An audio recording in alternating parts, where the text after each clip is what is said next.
Welcome to part two. Part two, we start going into the characters. These are actual human beings. We just call them characters for right now.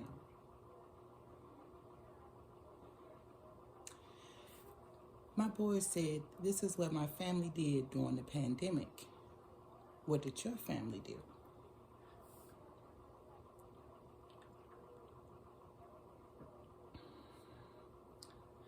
So this goes back to the pandemic. The year would be, 2020.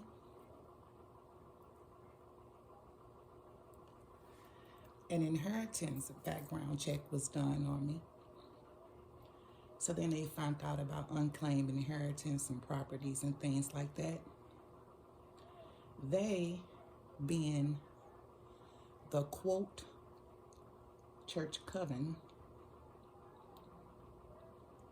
where the members are secretly there and most of them are men. They're known as warlocks, incubus. Speaking of incubus, they are energy harvesters that like to attach themselves sexually to their partner. One may wonder how did this incubus find out about me? Well, you have family members that are a part of the so-called church coven, and that's how he found out. They searched him out. I have a clue, and it says in-laws. Well, I don't have any in-laws, but I have family members that have in-laws.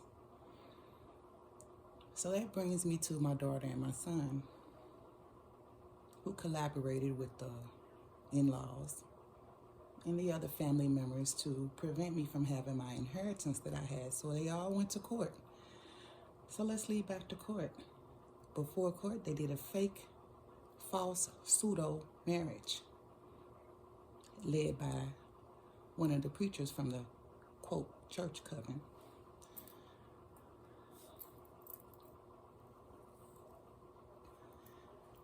So they did this fake marriage, which is illegal to an immigrant, which is a record, I'm a widow, not currently married, legally that is. So here I am in this false marriage so that the false husband can get a POA, which effectively he did that due to the family members on my mother's side and my father's side, and a doppelganger that's on my father's side, whom I never met, with identity theft. She posed as me in court. I've been paying for a post office box for years, so I never got any information about to appear at court. Who knew I paid for a post office box? Family members from my mother's side. Well aware of it. So they did mail fraud with the United States Postal Service. They got the subpoenas for me to go to court forwarded to their address so that I would miss it. So let's see, the facts are they did an inheritance background check, so they found out about the properties I had and any inheritance, monetary inheritance and property. They paid a family member, a doppelganger, who happens to be a little larger than I am and unaware that I have a birthmark and she doesn't. So their goal was to get the POA, which they did, because it involved a crooked judge and a crooked physician who never interviewed me in any kind of way. So let's see, you have a doctor that lied about mental health conditions, which is against the American Disability Act, first of all, and against HIPAA, which is a $50,000 fine. So you got invading your HIPAA rights. You have falsely documenting that you have mental illnesses that you don't have. You have the falsification of you visiting with me or me visiting with you, which I have never met you, so how did I see you? How did you diagnose me? You have the family members that went to court, i.e. your daughter, your son, your cousins from your mother's side of the family. Most of them because they had previously stolen inheritance from me before. And since the age of 15 has always thought that they should downgrade me and label me as crazy. Because that was the way that they planned on keeping this all secret.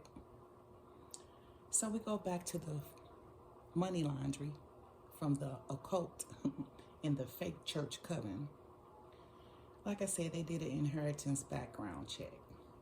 So that's how they found out about the property. They had to come up with a scheme about me being married. So they found this male prostitute, and he played the scheme just fine. Yes, the judge gave him power of attorney because the judge is involved with this as well. Luckily, in Missouri right now, thanks to this horrific accident that this 16-year-old went through where she lost both her legs, now the judges are being reviewed and their cases are being reviewed. The prosecuting attorney is being reviewed. The mayor is in the hot seat. So we got a new chief of police.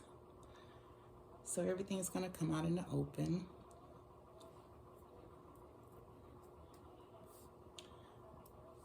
Because all the cases are being revealed now.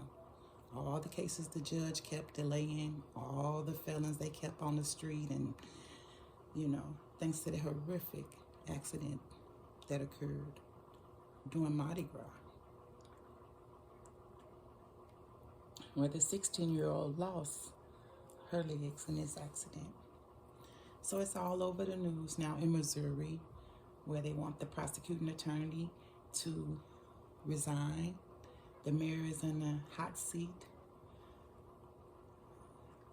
The prosecuting attorney says she brings the cases to the judge and the judges delay it and refuse to act on it. Is that a coincidence? So back to this so-called cult-like church that does inheritance background checks on individuals. That has some kind of familial connection to me. So back to my daughter.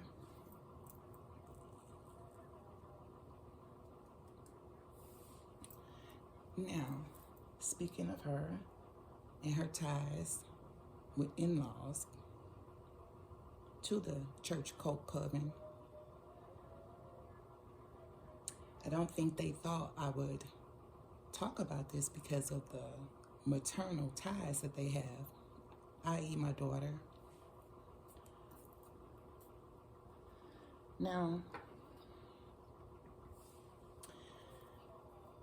somehow you know how your daughters are, where they just assume that they know the type of guy that you would date and everything, and I'm sure she helped them pick out this alleged husband, whom I didn't meet till June the 4th of last year. But as I say, they had this plan in effect for the last 2 years.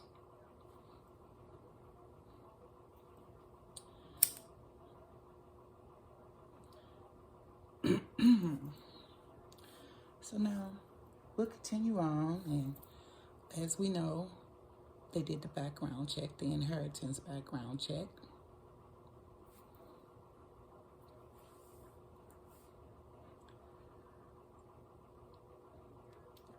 They planned a fake marriage. They had a fake wedding at the cult-like church. So they did the money laundering when they got the assets. Well, unbeknownst to them, I didn't like, or nor did I want to put up with the new false husband. So then the gang stalking began.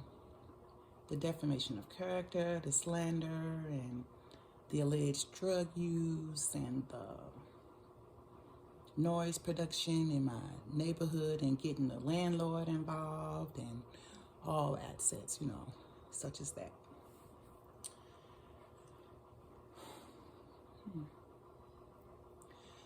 So then we go to the real big slander of it all, one of the most big slander of it all.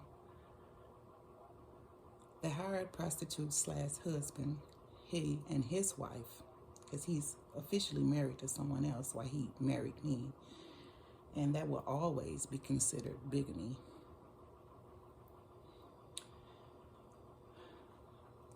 Get back to the slander and the defamation. They like to do menage a trois, have group sex and things like that, which that's their business. It's just I'm not a part of it. So they will know that they are passing around STDs, which I don't have,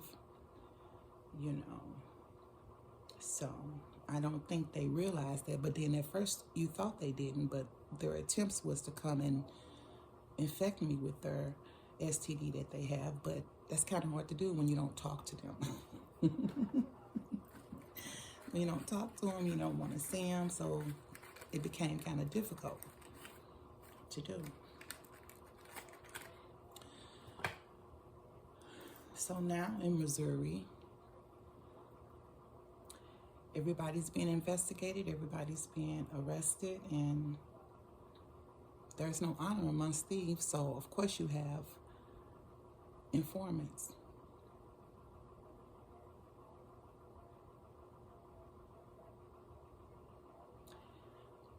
So that's part 2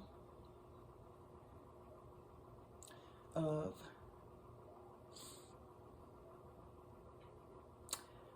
The Truth Teller, Bringer of Karma. Thank you.